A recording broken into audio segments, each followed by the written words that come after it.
பார்த்தீங்கன்னா உங்களுக்கே தெரியும். நேற்று நான் ஒரு வீடியோ போட்டிருப்பேன். ஆனால் அது உங்களுக்கு புரிஞ்சிருக்கு அது என்னன்ட்டு.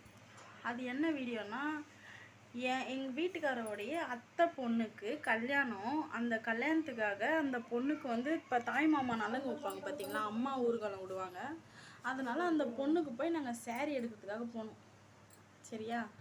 அந்த சேரீயை தைக்கிறதுக்கு வந்து 7 மணி ஆகும்னு சொல்லிட்டாங்க. 7 மணி வரைக்கும் என்ன பண்ணுறது, நம்ம டீச்சர்ஸ் டேயில், அதனால் டீச்சர்ஸ் டே செலப்ரேஷன் பண்ணாங்க. அதை அப்படியே பார்த்து நின்றுட்டு அப்படியே பார்த்துருப்பீங்க, பார்க்குக்கெல்லாம் போயிட்டு அப்படியே வந்தோம். பார்க்குக்கு போயிட்டு அப்படியே வந்தோம். அதனால் உங்களுக்கு புரிஞ்சிருக்காது. மணி 7 ஆகும்னாங்க. அதனால் 7 மணிக்கு போயிட்டு நாங்கள் வாங்கின்னு வரதுங்காட்டி பாப்பாவும் தூங்கிட்டா, ஒரே கையில் வீடியோ எடுக்கணும். அவரும் வண்டி ஓட்டின்னு வந்தாரா, அதனால் நான் எடுக்கலை. சரி, அதனால் வீட்டில் வந்து உங்கள்கிட்ட சொல்கிறேன். அதேமாரி நாங்கள் என்னென்ன வாங்கின்னு வந்தோன்ட்டு உங்களுக்கு சொல்கிறோம். அதே மாதிரி வீடியோ ஒன்று போடுறேன். நாளைக்கு வந்து நலங்கு ஜாமான்லாம் வாங்கணும் தெரியுமா, நலங்கு வைக்கிறதுக்கு நலங்கு ஜாமான், மாலை அதெல்லாம் வாங்கணும். அதை நான் ஒரு வீடியோவாக எடுத்து போடுறேன். இப்போ நம்ம எல்லாத்தையும் வாங்கியாச்சு. புடவை உங்ககிட்ட காமிக்கிறேன், இருங்க. நீங்கள் பாருங்கள், புடவை எட்டுன்னு வந்துக்கிறேன். புடவை பிடிச்சிருந்துன்னா கமெண்ட் பண்ணுங்கள். புடவை வாங்கி அங்கேயே ஜாக்கெட் தைச்சின்னு வந்தாச்சு. அதுக்கு சேரீ எடுத்துக்கிறோம். அது எப்படி இருக்குன்னு பாருங்கள். இந்த சேரீ தான் நல்லா இருக்கா?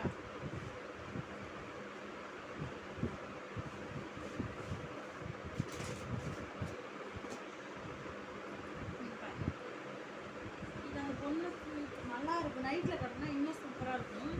இந்த சாரீ தான் எடுத்துன்னு வந்தோம். நல்லா இருக்கா?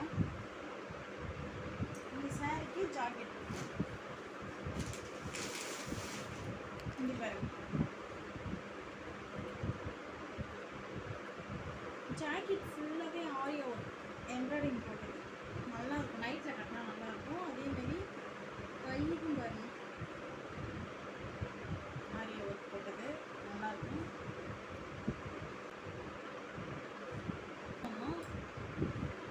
ஏன்னா வச்சுன்னா அந்த வீடியோவில் வந்து உங்களுக்கு சரியாக தெரியாது, எதுக்கு நாங்கள் போனோம் என்ன ஏதுன்னு எதுவுமே உங்களுக்கு தெரியாது. ஆனால் பாண்டிச்சேரி போகணும்னு சொன்னோம், ஆனால் நாங்கள் எதுக்கு போகணும்னு உங்களுக்கு தெரியாது.